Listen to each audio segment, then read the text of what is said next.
A theologian dies and comes to crossroads in the afterlife. There are two signs. One points to heaven, the other points to a lecture about heaven. Without hesitation, the theologian turns towards the lecture. Now, it's funny because it's true. This thought originally came from Kierkegaard's critique of academic Christianity, the idea that we can lecture about truth without ever actually living it.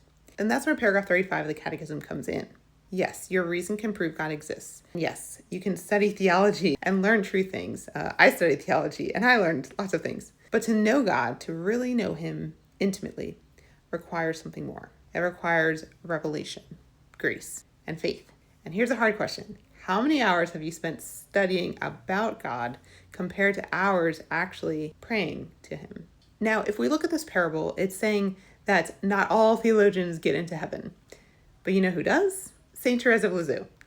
She never went to graduate school. She lived in a convent doing ordinary things, sweeping floors, folding linens, and praying. Her whole spirituality was what she called the little way, doing small things with extraordinary love. She's now a doctor of the church. She wasn't an intellectual. She loved God. And that's the point of paragraph 35.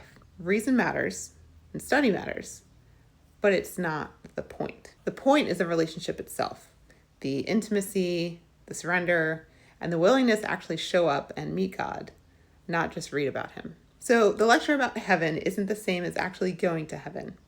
Knowing about God isn't the same as knowing God. And the people who get there, who actually encounter Him, who actually become holy, they're not the ones with the most degrees or the best arguments.